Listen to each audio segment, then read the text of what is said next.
स्वच्छता ही सेवा के माध्यम से पूज्य बापू को स्वच्छांजलि देने का सौभाग्य मुझे प्राप्त हुआ है। इस अवसर पर मैं आप सबका हृदय से अभिनंदन करता हूं और इस पवित्र तीर्थ को नमन करता हूं। भाइयों बहनों, नेमिष तीर्थ के बारे में, इसकी महिमा के बारे में केवल भारत की धरती नहीं बल्कि तीनों लोकों में इसकी महिमा का गान गाया गया है। दुनिया के प्राचीनतम ग्रंथ देने का श्रेय भारत के ऋषि मुनियों को है। हमारे ऋषि मुनियों ने अपनी आध्यात्मिक साधना से जो सिद्धि प्राप्त की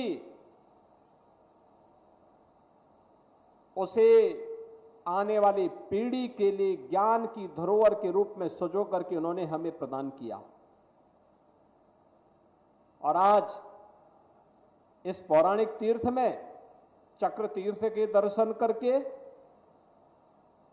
इस पौराणिक तीर्थ में मां ललिता देवी के मंदिर में दर्शन करके, यहां के पूज्य संतों के साथ संवाद बना करके, याद करिए देवासुर संग्राम में देवताओं की विजय के लिए महर्षि दधीचि ने अपनी हड्डियां दान की, अस्थि दान की। यह परंपरा केवल भारत के अंदर ही हो सकती थी, जिससे वज्र बन सकता था और जो दानवों का अंत कर सकता था। ये वही धरती है, महर्षि दधीचि के त्याग के और बलिदान की धरती है।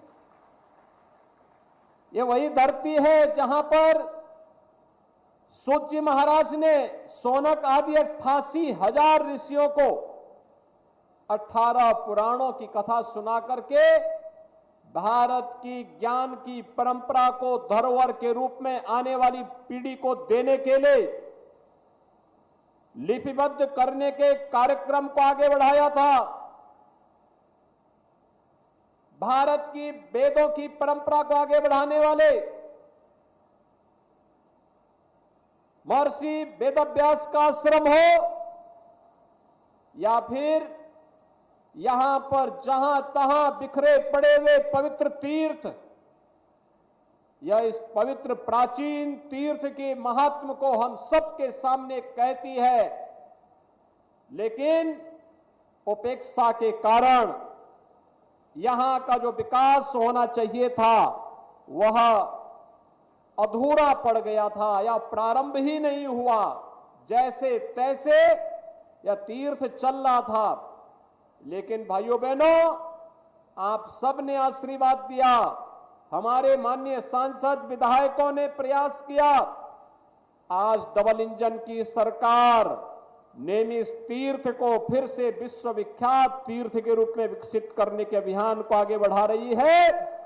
और अभियान के इसी अभियान को एक नई कड़ी जोड़ने के लिए हमारे माननीय जनप्रतिनिधियों ने जो प्रयास किया उसी का परिणाम है कि नेमिष तीर्थ के साथ साथ जनपद सीतापुर की 550 करोड़ रुपए की परियोजनाओं का आज यहां पे शिलान्यास और लोकार्पण का कार्यक्रम भी संपन्न हो रहा है।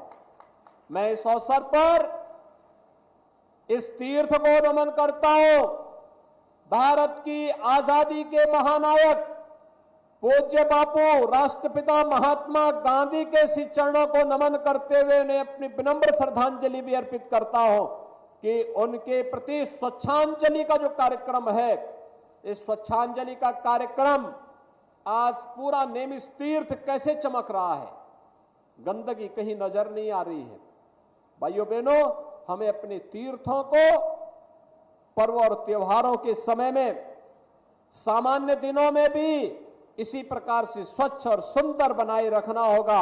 अपने आप ही एक नई आध्यात्मिक आभा को ये जन्म देगा और उसी आध्यात्मिक आभा को जन्म देने की दिशा से आज हम सबका यहां पर आगमन हुआ है।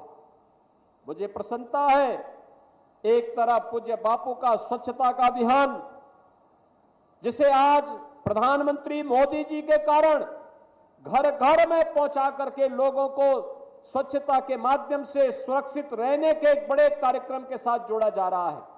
याद करिए, पहले बीमारियां होती थी, अनेक प्रकार की बीमारियां होती थी, और खासतौर पर इस सीजन में कहीं मलेरिया है, कहीं डेंगू है, कहीं कालाजार है, कहीं चिकनगुनिया है, कहीं पे इंसेफ्लाइटिस है, कहीं पर हैजा है, डायरिया है, तमाम अन्य प्रकार की बीमारियां होती थी। कोई जल जनित थी, कोई विषाणु जनित और मच्छर जनित थी। लेकिन जब से स्वच्छ भारत अभियान को प्रधानमंत्री मोदी जी ने देश की जनता को उसके जन आंदोलन के साथ जोड़ा, तब से आपने देखा होगा देश के अंदर स्वच्छ भारत अभियान के परिणाम स्वरूप मलेरिया हो या फाइलेरिया, डेंगू हो या चिकनगुनिया या कालाजार या इंसेफ्लाइटिस, ये सभी बीमारियां आज समाप्ति की ओर जा रही हैं। लोग स्वस्थ रह रहे हैं, और उस सब के बावजूद अन्य साध्य बीमारियों के उपचार के लिए भी प्रधानमंत्री जी ने देश के लोगों को आयुष्मान भारत की सौगात दी है। आयुष्मान भारत में हर गरीब परिवार को 5 लाख रुपए की स्वास्थ्य बीमा का कवर, ये 5 लाख रुपए का स्वास्थ्य बीमा का कवर व्यक्ति के लिए एक जीवन दान है। इसके बावजूद अगर किसी व्यक्ति को कोई घर में बीमार हो गया और 5 लाख रुपया खर्च हो गया, तो मुख्यमंत्री राहत कोष से और प्रधानमंत्री राहत कोष से पर्याप्त पैसा उस परिवार को मिल जाता है। आज कोई व्यक्ति अपने को ये नहीं कह सकता कि उसको कोई पूछने वाला नहीं। हर स्तर पर सहयोग करने को ये डबल इंजन की सरकार है, और डबल इंजन की सरकार का लाभ कैसे मिला है, इसका लाभ तो हम लोगों ने सीतापुर में आकर के देखा।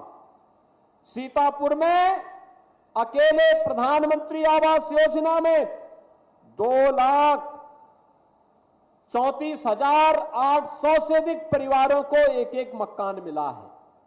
आप अनुमान कर लीजिए, अगर आजादी के बाद जिन लोगों ने सर्वाधिक समय तक शासन किया, ये लोग गरीबों के प्रति चिंतित होते, तो इन गरीबों को पहले आजादी के पहले दशक में ही मकान मिल गया होता।